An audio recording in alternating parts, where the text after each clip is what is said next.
So hi guys, it's me, Steven, and thanks so much for staying with me on Heart of the Matter. I really appreciate the community that has been supporting us, all of you sending us your comments, your feedback, watching us on YouTube. It's really encouraging to know that people are actually listening to us.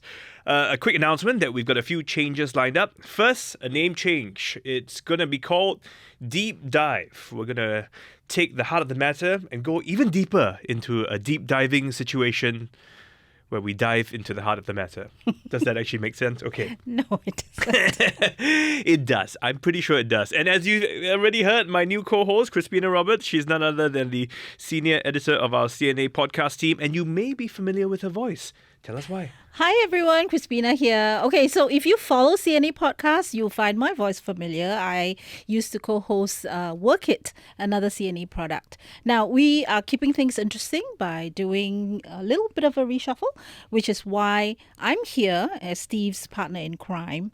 Well, sort of. We're not committing any crimes. I hope not. Asking good questions, right? Yeah, I think some people feel those questions can be a crime sometimes, Okay. But quick PSA. Because this is a new show, we can't migrate all of our followers from Heart of the Matter. So that means you got to go and subscribe or follow to Deep Dive on Spotify or Apple, wherever you get your podcasts. And also keep watching us here on the CNA YouTube channel, where this is also available as a video. That's right. We really hope you will continue joining us. I promise you the same great discussions and even more voices now that Crispina is with me on the show as well. But for our first episode of Deep Dive, what are we talking about? Okay, something that dominated headlines for the past few weeks, Steve. Singapore's first Olympic gold medalist, Joseph Schooling's retirement from swimming. Can Singapore recreate the magic, or was this one in a million? We'll find out. And I love the way we're literally taking the title Deep Dive and going right into the pool where we will sink or swim. There we go.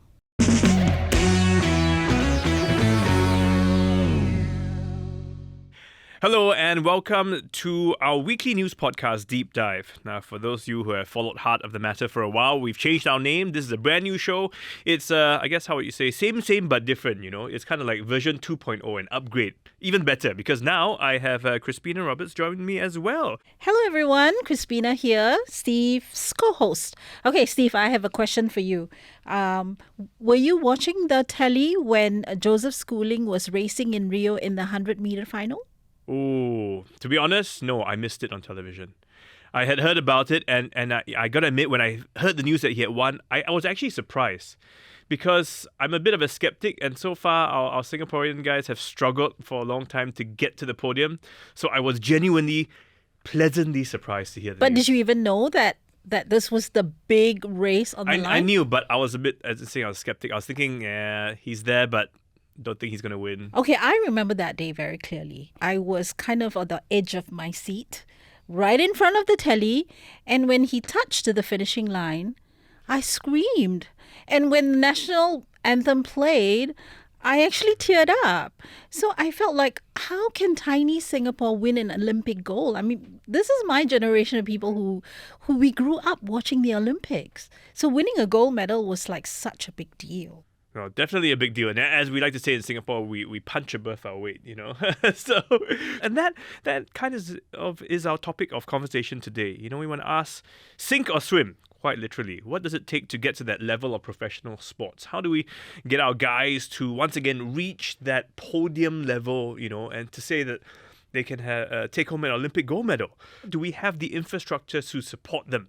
That's what we want to talk about. When you first heard about Joseph Schooling retiring, I gotta ask, was it a surprise? Did you see it coming, Mark? I personally only heard about the announcement about 2 days before.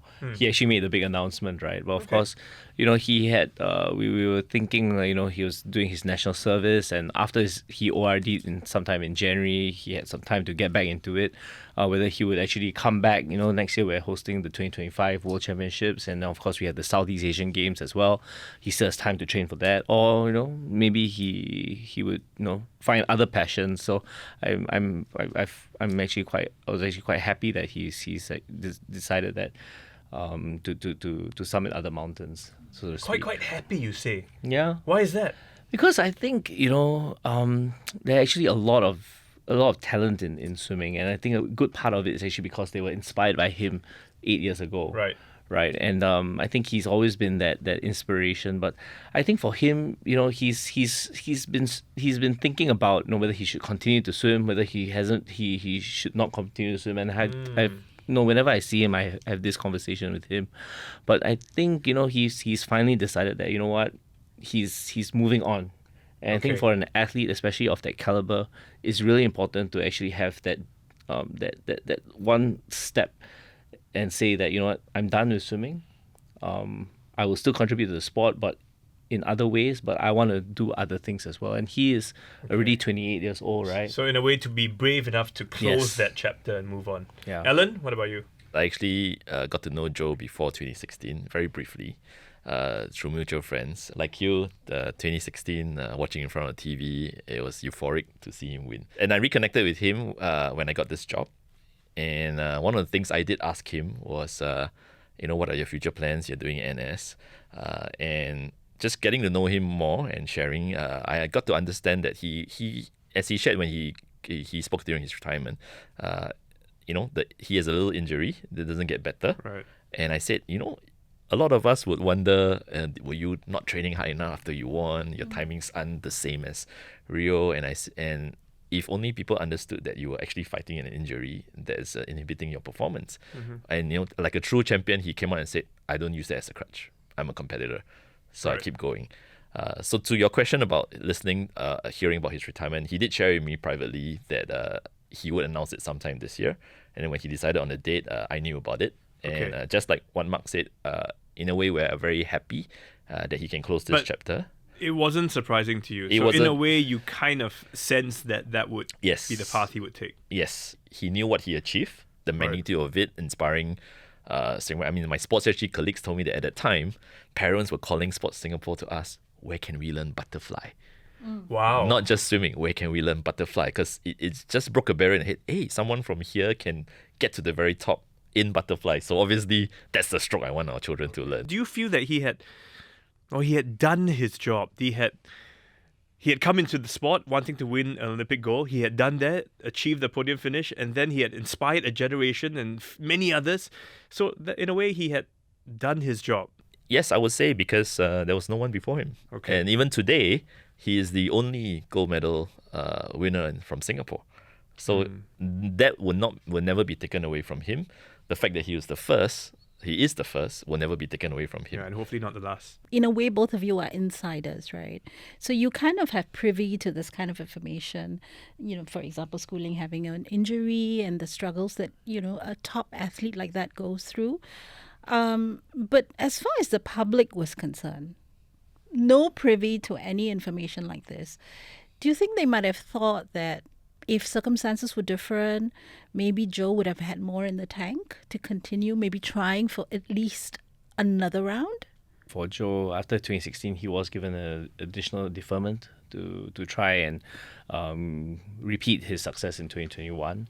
Then, of course, he went to the national service, and so he was given that additional time to actually fulfill that repeat win if he wanted to. I think the athletes they train. You never know what's going to happen in the day of competition as well, because there are 7 other guys who are world champions that are going to be there with you. It's so hard to actually be the Olympic champion, right? And I think we were talking before, right? It's very hard to repeat as well. So the sustainability, because I got to admit, when people hear, oh, he's won it, and well, of course, we're all hoping he'll do it again. And we're hoping that in between he will win other competitions, other tournaments, but it didn't really pan out that way, right? So, but what you're telling us is that actually to win it once already is a big achievement, but to win it more than once is actually really quite a tall order. Most Olympic champions they don't repeat. That's why the greats like Michael Phelps, Usain Bolt, Mark Spitz, right? They're the greats, right? But most that's why the Olympics are such a premier event, because it's once every 4 years, it's once every generation. Those champions are generational athletes. Yeah. Well, I'll say that actually, if you ask competitors like Mark himself, Joe, obviously he wants to win again. It's ridiculous to think that one is enough. Sure. But I think, as Mark alluded to be at world level is one thing. To win at the Olympics is a extra complexity, because it's once every 4 years. You got to pick at the right time. you're up against people who, unless you have a huge advantage, I mean, very few athletes have that clear an advantage. You're winning by over. like milliseconds Yes, often, right? and Yeah, that's hence, true. if you just look at data, how many Olympic gold medalists have repeated? There are, but not many, and that's why the grades are really great. Coming back to Joe, clearly he would have wanted to win more. Okay. Obviously, Singaporeans would have hoped that he could win more, but I don't think it was a lack of desire.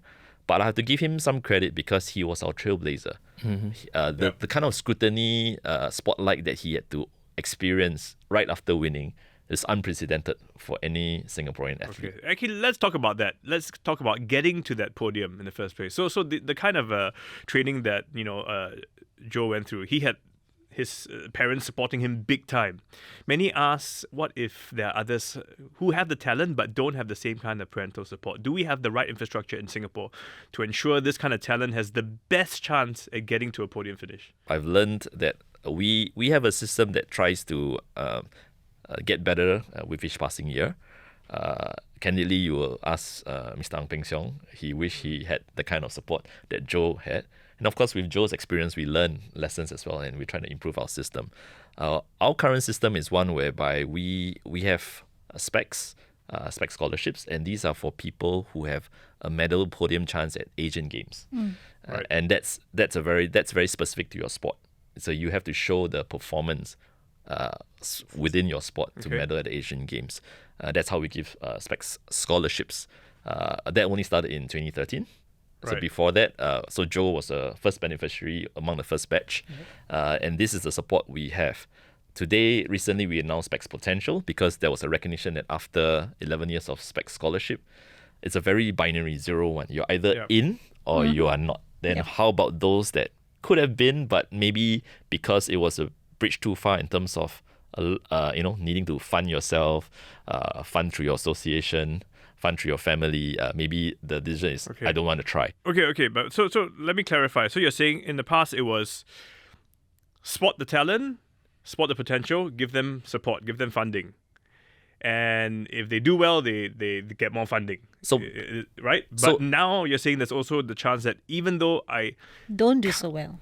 well, I'm not so sure So about the let me potential, rephrase right? that. Yeah. I think again it differs from sport, but the principle is simply this: we try to cast our net for the pathways for our young, because it takes many to select. We don't Right. have the largest population in the world, but any early talents we monitor them, and for a long time from 2013 when we introduced Spec Scholarship to today, you will need to exhibit a level of performance to have the potential to medal at the Asian Games. Okay, but it's a bit of a chicken and egg, right? So Yes, so you hence- give the support first, or you wait for the talent So to flourish. it's not first? that there's zero support. This is Yeah. just support from the government, from Sports Singapore. But otherwise, associations like Aquatics, and Mark can speak a bit about it, Yeah. would already have their pathway plan for the artistic swimmers, the divers, water polo players, to try to get every age group to have the talents. Okay, so any young kid who you think has potential, but maybe unknown to a lot of people yet, there's a chance that they will still. So I think the principle is to monitor, and of course, if you're one-off, you won't stick. But if you have It won't consistent stay. performance over time, we will see. So that's our system. We're trying to see young Okay. people with consistent performance over time. And the Specs Potential is really to bridge that gap. You're right, it's chicken and egg. I mean, if I don't cast the net a bit wider and give more benefit of the doubt, there may be people who are not so attracted to try to go for this path. Because in a way, the kids who are winning maybe had a lot of coaching privately already, supported by other money from other sources. Yes. So you see parallels in tuition and academics, but also that once you give the money, it has to be tied to performance, right? There's some sort of ROI that you need to meet, right? yes. So, someone like Shanti, for example, Yes, had a indeed. very bad lull, and then the scholarship was revoked, and she had to, find her way out of it. Is there a case for, I don't know, being a bit more generous? Well, I think there are always two schools of thought. Do you become more generous? Yeah. Or do you stick to the absolute standards that's required to Yeah. the podium? Yeah, because it's so- a contract after all, So, right? so I think the way we have tried to put the Specs Potential side by side, the Specs Scholarship, is exactly that. Specs Scholarship is really for people who have consistently had that performance. Shanti had it. She did go through a patch where Yep. she didn't perform as well, and she's back in it, and clearly showing not just being at podium but winning an Asian Games gold. Right. Yeah, but what if But- she didn't have the drive to come back? It was in that lull, no more support, funding dries up. You're like, time to change career, right? So hence Specs potential is really to have that something rather than nothing, Right. so that the individual doesn't have to come up with the funding on your own. Gary Go, father of Isaac Go, the sailor. I'm a former sailor, if Yeah. you didn't know. And I was very gratified by his Facebook post when Isaac, Asian silver medalist, got the Specs potential, because he said finally there's support that I don't have to fund all his sailing, training and That's all right. anymore. But Isaac's dad had obviously spent a lot of money on him prior to this, right? Yeah, exactly. Swimming is one of those sports that really don't have a very high barrier to entry, right?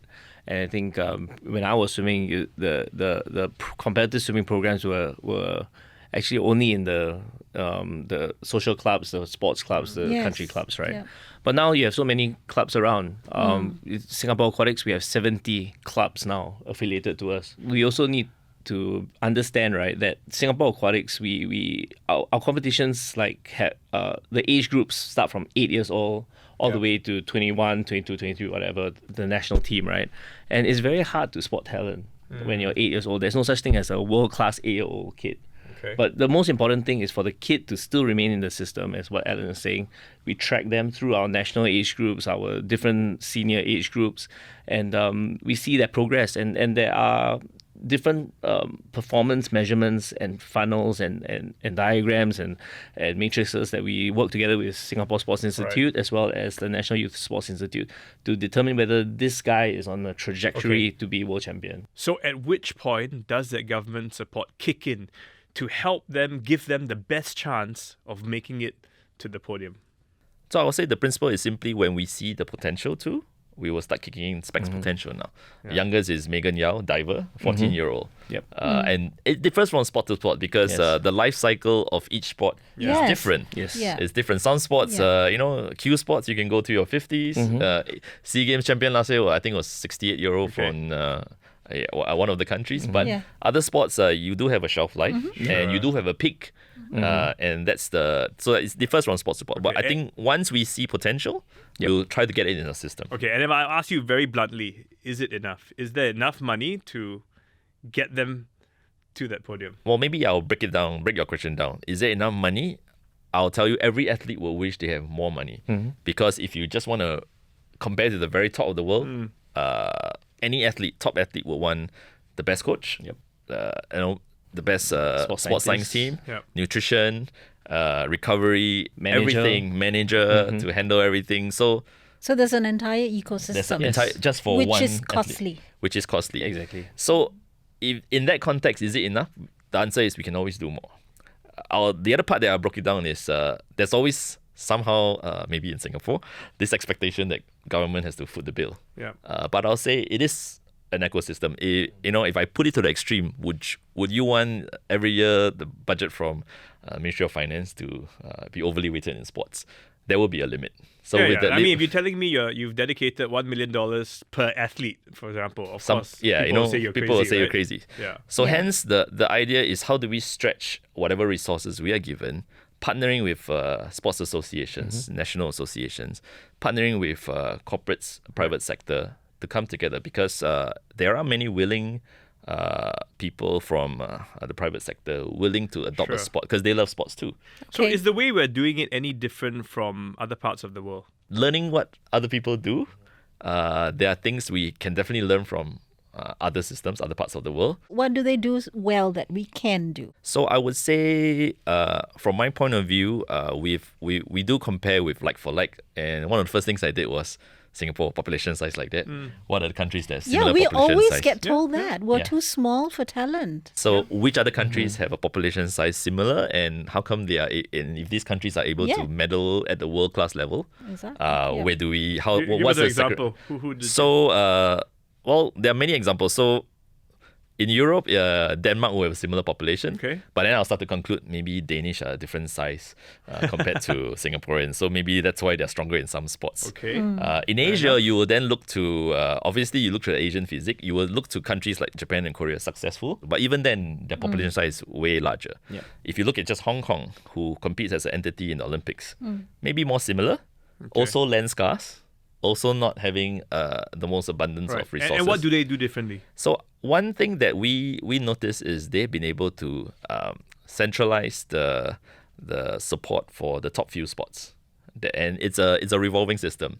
If your sport continues to medal well, you will get a certain resource, but in turn, Right. Okay. it's a central management of all the top athletes in those sports.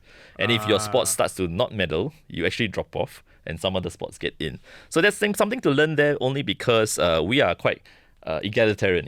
I leave it to Mark to handle aquatics. I leave it to a cycling president to Right. handle cycling. I leave it to squash to handle squash, and so on and so forth. But we're small enough to adopt something like that, So- right? Mark, would you say that might work for other sports as well? Yeah, I mean, definitely. At least from Singapore aquatics perspective, a big problem is attrition, because everyone learns how to swim, right, from our national swim safer program. Yeah. But they don't once they learn how to survive in the water, right, they don't go into competitive swimming programs and the 5 aquatic sports. So our aim is to actually continue to engage them through the clubs. And once they reach a certain level, they're invited to the National Training Center Yeah. that they actually don't pay fees for. Right.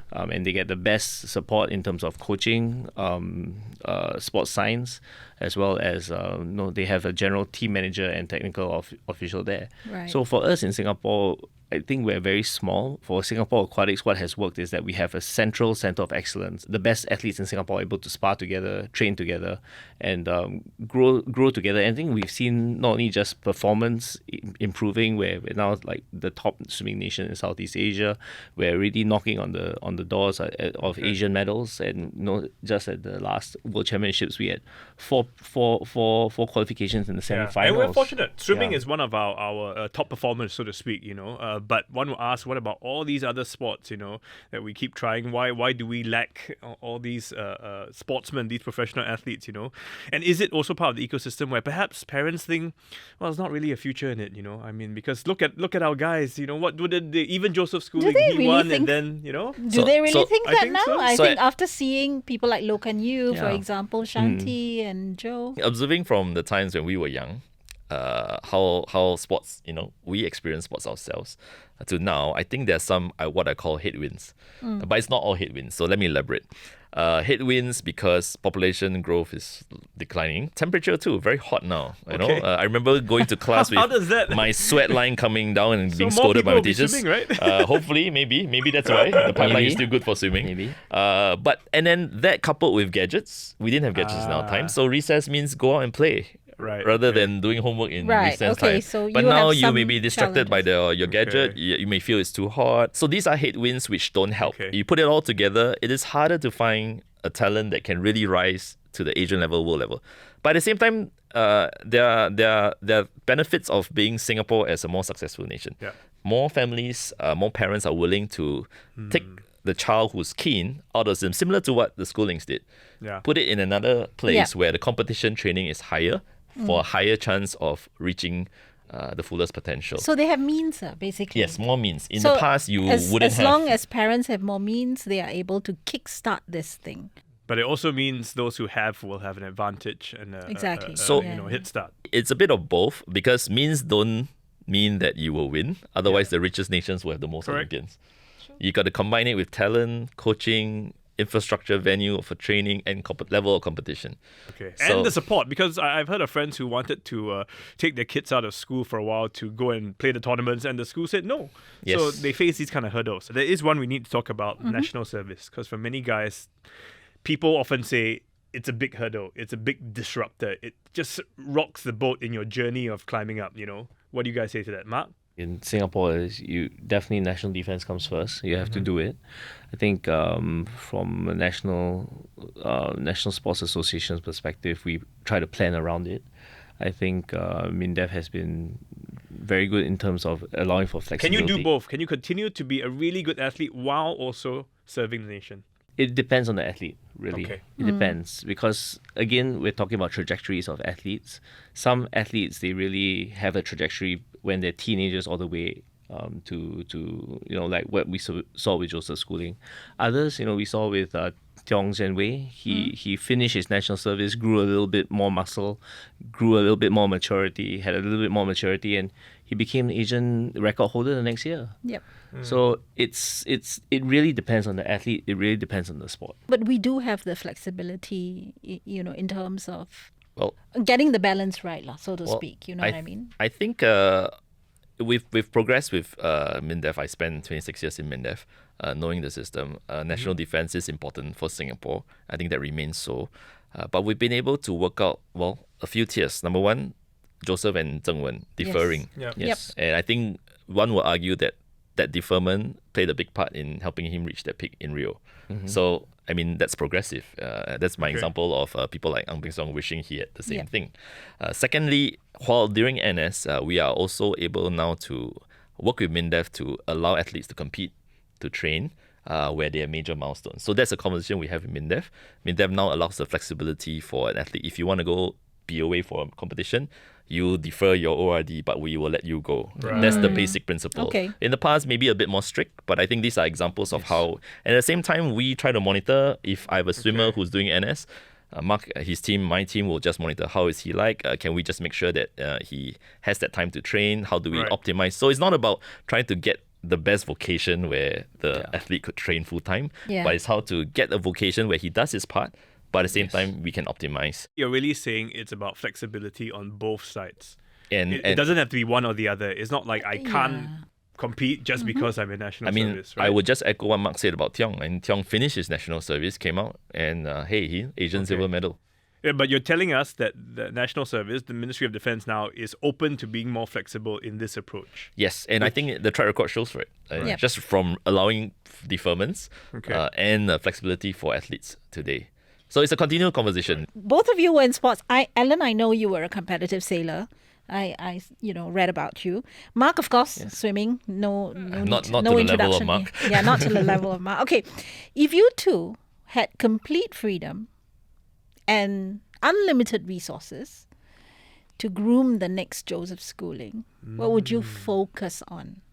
At the end of the day, the sports ecosystem here in Singapore, I still feel is very, very good. From when and has improved from the time when I was competing. Back when I was competing, I have no financial support. The grant I got was like $1,200 a year, which covered my bus fare from school to training. Right. And one new pair of Speedos. Yeah. He swam so fast, he needs a new pair every other time. But I think so things have improved. I think the ecosystem has improved. The first one is that our sports science team is really important, especially in today's day and age, right? Yep. Where every other country is really investing in data and how we're going to get those marginal gains in order to have that. I think the other part of this also is how are we supporting the athletes when they're at the top, how we continue to drive that hunger, right? And that's also part of the psychology. The other part of this is also like what you're mentioning, the number of tournaments that you go to, right? And it's not only just limited to the top athletes, right? We also need to build the pipeline and B teams. So having that is also very important. And that also applies to having international tournaments, sending our kids out, but also having those big tournaments, bringing these top athletes down to Singapore to be able to inspire the next generations of athletes and for the coaches to actually learn and apply on a daily basis. So I think that's important as well. Okay. I'm going to be cheeky because you allowed me free play and Yes, unlimited unlimited resources. resources. So I'll say this, and linking back to what Stephen said about earlier, my peers whose children are teenagers, winners in national school games, celebrating and telling me my son, my daughter won. Yeah. Then I go, are they continuing? The answer is no, time to study. So first thing is, I think we need to shift our parents' view of sports as a career. So unlimited resources, I will pay our sportsmen equal with market rate. Okay. So parents don't yes. feel that you're losing out, there's too much sacrifice, and you're starting That's your a good workforce one. later. Okay. So I'm going to pick on Yep. that. Two, as Mark pointed out, level of competition is key. And Stephen did say, I want to send our athletes to experience the best so that you know where to stand and how to Yep. aim higher.